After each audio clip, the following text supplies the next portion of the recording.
Wenn auch du auf der Suche bist nach einem hochwertigen, extrem schön gebauten Kastenwagen, dann bleib jetzt auf jeden Fall dran, denn ich habe hier das passende Fahrzeug für dich.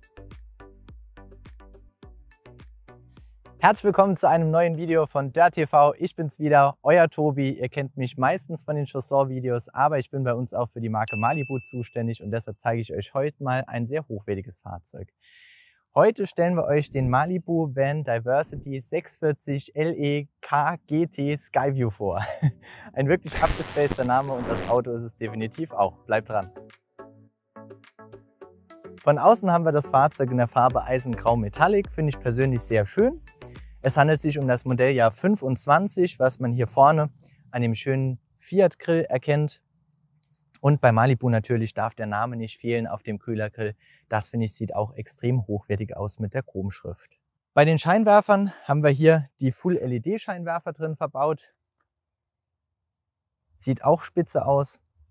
Und wir haben Alufelgen an der Seite mit drauf von Continental, die sogar allwettertauglich sind mit Schneeflockensymbol. Ganz wichtig für viele Fahrer von euch.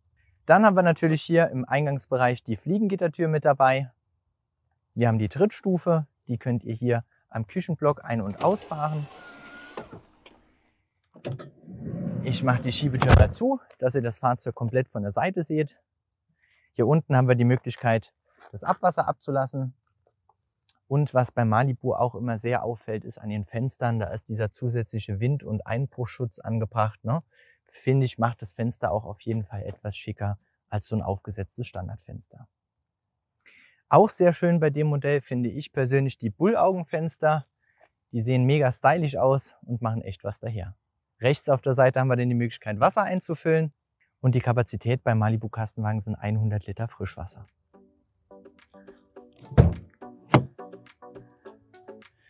So, wenn wir die Hecktüren hier hinten öffnen, dann könnt ihr zum einen sehen, wie schön Malibu hier wirklich die Hecktüren von innen verkleidet hat. Ne? Normalerweise sind hier nur die Kunststoffabdeckungen von Fiat drin zu sehen.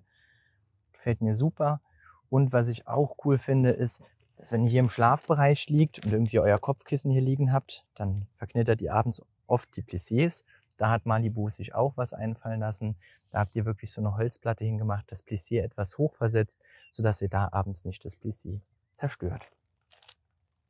Zu den Matratzen und zu den Innenverkleidungen im Schlafbereich komme ich später vielleicht noch. Das schauen wir uns nachher von innen an. Der Stauraum in der Heckgarage ist sehr großzügig gemacht. Ihr habt die Möglichkeit, diesen Zwischenboden zu bestellen.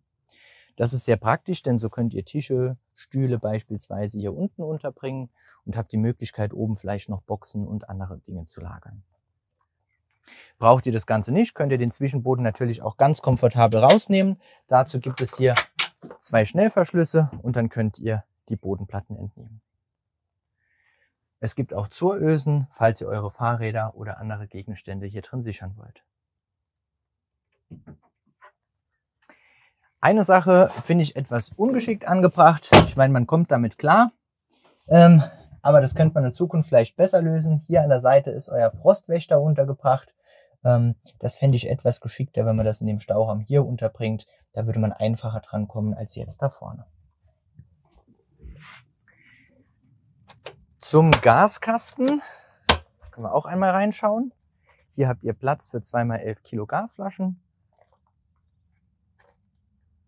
Und kommt auch wirklich super von hinten dran.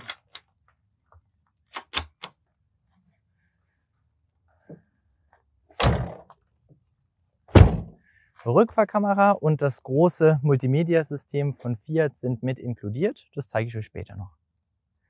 Wenn wir an der linken Seite vorbeischauen, dann haben wir auch wieder hinten die 2 schönen Bullaugenfenster. Wir haben den Ausströmer von der Heizung da. Hier könnt ihr euren Strom anschließen. Und hier haben wir die Toilettenbox. Da schauen wir natürlich auch einmal gemeinsam rein, denn die Toilette hier hat auf jeden Fall auch eine besondere Technik. Das schauen wir uns nachher gemeinsam innen noch einmal an. Hier unten könnt ihr eure Kassette entriegeln und könnt die dann komfortabel hierdurch entnehmen. Verbaut ist die Tedford-Kassette. Das kennen viele bereits mit dem Trolley-System, dass ihr die Kassette auch rollen könnt. Und ansonsten ist es ein ganz normales System.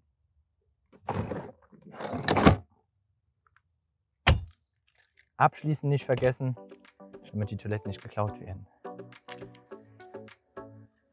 Ja, dann haben wir hier vorne das Cockpit vom Fahrzeug. Vielleicht schauen wir da direkt jetzt einmal gemeinsam rein. Von innen schaut es so aus. Wir haben das neue Fiat Cockpit mit dem wunderschönen Lederlenkrad mit drin. Die Multimedia-Anlage funktioniert auch. Ihr habt hier wirklich alles an Ausstattung vom Fiat, was nur geht. Ihr habt nicht nur den normalen Tempomaten mit drin, sondern ihr habt auch den aktiven Abstandsassistenten mit drin und könnt hier praktisch einstellen, wenn ihr näher oder weiter weg von einem Fahrzeug die Geschwindigkeit halten wollt. Limiter ist natürlich auch mit an Bord. Ihr könnt eure Geschwindigkeit hier setzen, erhöhen oder verringern. Links habt ihr die Möglichkeit, euch durch das digitale Cockpit zu manövrieren, durch das Menü von Fiat. Das finde ich auch extrem schön gemacht. Die Handbremse ist elektrisch geworden, die habt ihr an der linken Seite. Es gibt also keinen Hebel mehr im Fahrzeug. Und natürlich haben wir hier auch das Automatikgetriebe von Fiat mit drin mit 140 PS und den 3 verschiedenen Fahrmodi. Ja, es geht weiter mit vielen Assistenzsystemen hier vorne. Ihr habt klar Warnblickanlage mit dabei, die beheizten Außenspiegel. Ihr habt einen Spurhalteassistenten mit drin, den ihr hier bei Bedarf deaktivieren könnt. Ihr könnt euer Radio lauter leiser stellen. Die Zentralverriegelung ist mit an Bord. Ihr habt die Traktionskontrolle mit inkludiert und einen Bergabfahrassistenten. Darüber ist die Klimaautomatik von Fiat. Finde ich auch viel schöner wie das manuelle System, das es bei den meisten gibt. Und ganz wichtig, das riesige Display hier oben, wo ihr wirklich auch Apple CarPlay, Android Auto mit dabei habt. Ihr könnt während der Fahrt auf die Rückfahrkamera zugreifen. Das finde ich auch immer eine super Funktion, weil ihr ja keinen Rückspiegel mehr im Fahrzeug drin habt. Also alles in allem wirklich das Beste von der Technik, was nur geht im Fiat. Verdunklungsplissés gibt es natürlich auch beim Malibu. Die sind in den Seitenfenstern drin integriert und halten vorne mit Magnet. Das gleiche haben wir in der Windschutzscheibe. Das könnt ihr von links nach rechts schließen. Und die halten auch in der Mitte mit einem Magnet. Und genauso einfach wie die sich schließen lassen, könnt ihr die natürlich auch wieder öffnen, an der Seite einklipsen und ihr habt wieder freie Sicht im Fahrzeug. Ganz cool finde ich auch das da oben, das ist das Sky View, das hatte ich am Anfang bei dem Namen schon eingeblendet. Da habt ihr wirklich nochmal mehr Licht im Fahrzeug drin und das könnt ihr natürlich auch bei Bedarf mit dem Sonnenschutz versehen. Und ihr habt vor allem Platz, wenn ihr aufsteht und stößt euch nicht euren Kopf. Mit Fenstern im Aufbau geht es direkt weiter. Ihr habt auch hier das große Midi-Heki über der Sitzgruppe. Das könnt ihr aufkurbeln, was bei dem Wetter auf jeden Fall sehr sinnvoll ist. Und dort habt ihr natürlich auch einmal das Fliegengitter und einmal eine Verdunklung mit dabei. Ich hatte am Anfang des Videos angeschnitten, dass der Malibu sehr hochwertig verarbeitet ist. Das sieht man, finde ich, wirklich in jedem Detail. Ich mache euch ein Beispiel dafür, was mich immer komplett abholt. Wir haben hier unten eine Bodenstauklappe. Dort ist meistens irgendwo so ein kleines ausgefrästes Loch mit drin oder so ein Kunststoffgriff, den ihr rausklappen könnt. Bei Malibu, ich hoffe, das kommt auch auf dem Video so rüber, habt ihr einen Metallverschluss, der echt ein super Feeling hat, wenn man den aufmacht. Ihr habt richtig starke Scharniere dort angebracht und man sieht, man kann hier unten sogar mit dieser Schraube einstellen, wie fest diese Klappe an diesem Metall hier anliegen soll. Und das ist echt alles richtig stabil. Ja?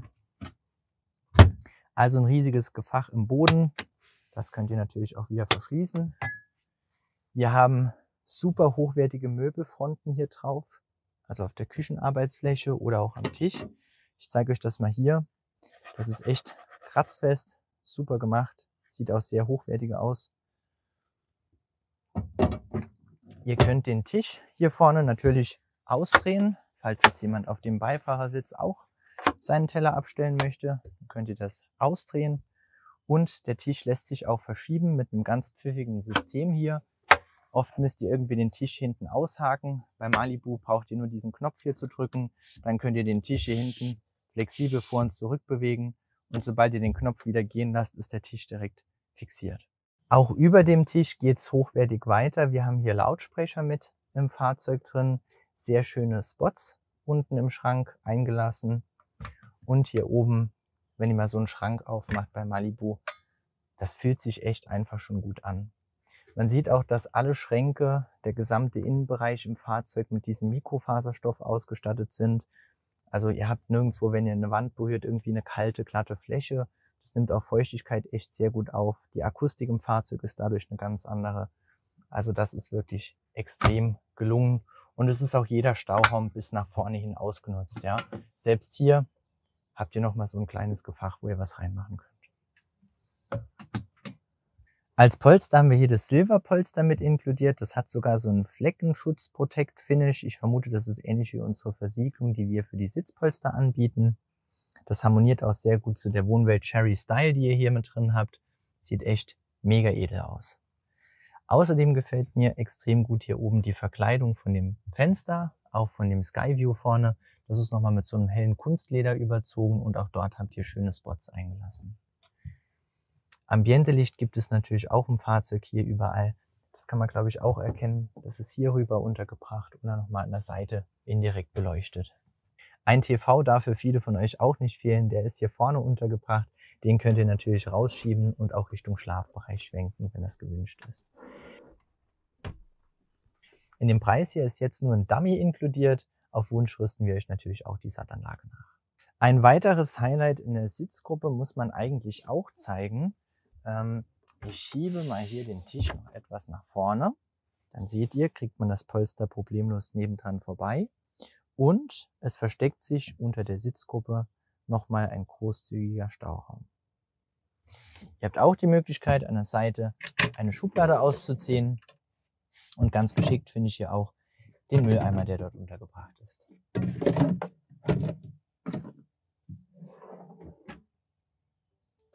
Selbstverständlich haben alle Schubladen Softclose bei Malibu. Kommen wir zu einem weiteren absoluten Highlight für mich, das ist das Bad bei Malibu. Wir haben hier keine Lamellentür oder keine fest verbaute Tür, die euch immer im Weg drin ist, sondern eine hochwertige Schiebetür aus Holz. Die könnt ihr öffnen und dann seht ihr auch schon, was sich in dem Bad Besonderes verbirgt. Hier haben wir nämlich eine Toilette, die man auf die Seite schieben kann.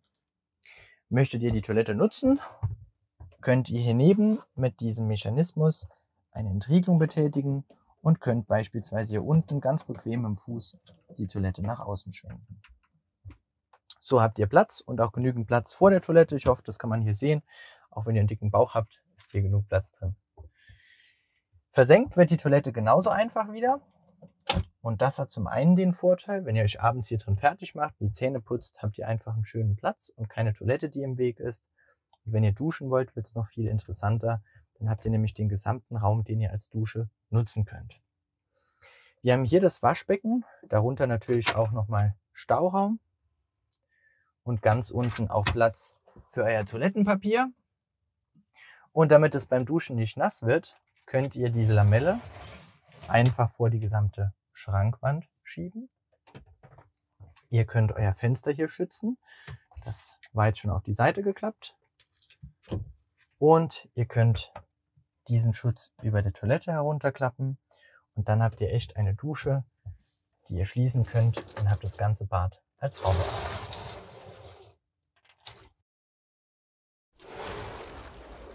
Damit euer Duschdunst gut entweichen kann, habt ihr hier oben drin dann ein Fenster zum Lüften und natürlich das Fenster an der Seite, was ihr zusätzlich auch noch aufstellen könnt. Das wiederum ist auch mega praktisch, falls ihr mal außen duschen wollt, dann habt ihr hier die Möglichkeit, den Duschlauch nach außen zu geben. Kommen wir nun zum Schlafbereich. Wir haben den 640 LE hier, das heißt, ihr habt 2 Längsbetten hier hinten mit drin mit wirklich sehr bequemen Matratzen. Und auch unter der Matratze kann man, glaube ich, sehen, dass ihr hier einen vernünftigen Lattenrost drin habt. So ist einfach auch eine gute Belüftung der Matratze von unten gewährleistet. Ihr habt riesige Stauräume unter dem Bett. Die Betten bei Malibu werden durch diese Gasdruckfedern angehoben und halten wirklich von ganz alleine. Auf der anderen Seite sieht das ähnlich aus. Dort habt ihr hier vorne die Möglichkeit, an den Kleiderschrank ranzukommen. Und hier sieht man auch wirklich von Malibu die Isolierung und wie gut es wirklich von innen gemacht ist. Hier könnt ihr Jacken oder sonstige Dinge hinhängen. Und hier habt ihr Zugang zur Heckgarage.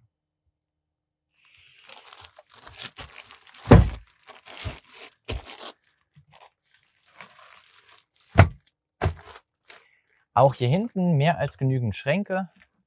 3 auf der linken Seite und auf der rechten Seite ebenso.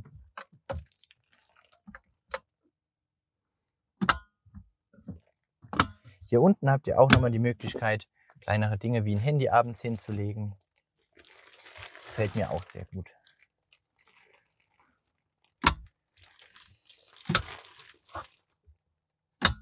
Was man auch noch zeigen kann, ist hier selbst an den Bullaugen, an der Innenverkleidung davon ist ein Ambiente-Licht mit drin. Sieht einfach super edel aus. Und die könnt ihr natürlich auch im Sommer, wenn es gut warm ist, aufstellen. Zum Lieferumfang von dem Fahrzeug, das wir hier haben, gehört außerdem ein passendes Spannbettlakenset. Ihr habt schöne Kissen von Malibu, die mit dazugehören. Und auch nochmal eine Decke. So, jetzt würde ich sagen, schauen wir uns die Stufe hier unten noch einmal an. Ihr habt eine Stufe hier unten, ich hoffe, man kann das sehen, mit einem Stauraum, wo ihr auch noch Dinge unterbringen könnt. Und diese Stufe lässt sich auch auf Wunsch ganz einfach entfernen. Dazu gibt es hier links so einen kleinen Schraubverschluss. Dann könnt ihr den gesamten Block auch rausnehmen. Es kann ja sein, dass ihr mal irgendwas Größeres oder Längeres im Auto transportieren wollt. Dann ist das wirklich eine Sache von einer Minute. Ganz wichtig, gerade im Sommer bei solchen Temperaturen, die wir jetzt haben, ist natürlich auch ein Kühlschrank. Ihr wollt ja kalte Getränke oder euer Essen kühlen. Hier haben wir einen 85 Liter großen Kompressorkühlschrank mit separatem Gefrierfach und wirklich vielen Ablagemöglichkeiten und Schubladen. Das ist ein Kompressorkühlschrank, der hier drin verbaut ist.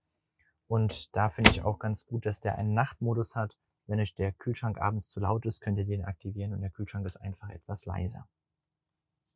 Eine Ablage darüber ist auch sehr wichtig, wenn ihr morgens mal ein Frühstück zubereitet oder irgendwo eine Kaffeemaschine unterbringen wollt, dann ist das definitiv ein Platz, der sich dafür anbietet. Und darüber habt ihr nochmal einen schönen Schrank mit viel Platz. Auch hier oben habt ihr Platz für Gläser, Teller oder sonstige Dinge. Das ist wirklich extrem tief gemacht. Dann kommen wir zur Küche selbst. Ihr habt links auf jeden Fall 2 Kochplatten mit Piezozündung mit drin und rechts daneben das schöne große Spülbecken.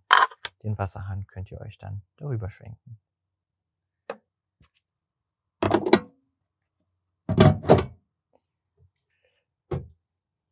Stauraum in der Küche kann man nie genug haben, deshalb habt ihr auch unter der Spüle genügend Platz für euer Besteck.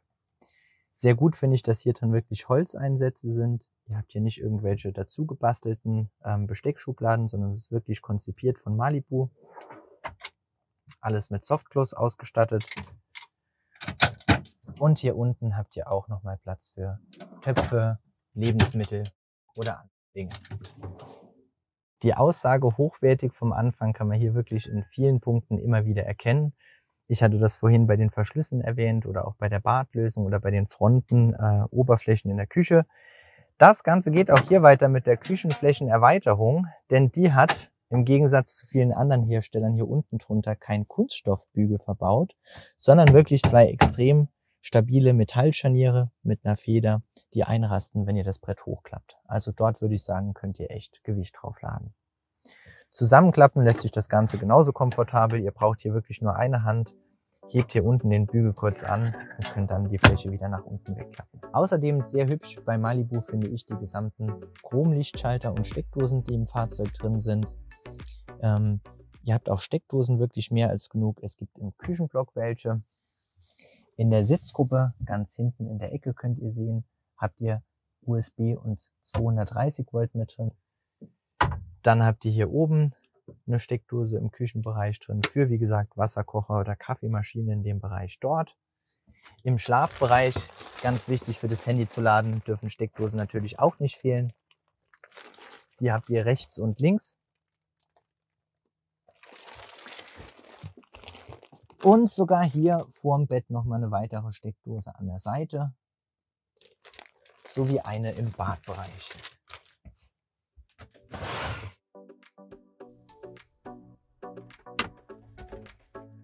Kommen wir von den Steckdosen auch einmal zur Bordelektrik von Malibu. Die habt ihr hier oben hinter so einer schönen Plexiglasverkleidung.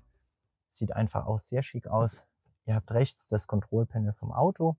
Dort könnt ihr beispielsweise sehen, wie viel Saft eure Batterie im Aufbau noch hat, wie viel Frischwasser oder wie viel Abwasser ihr drin habt und wie viel Saft eure Fiat-Batterie noch hat.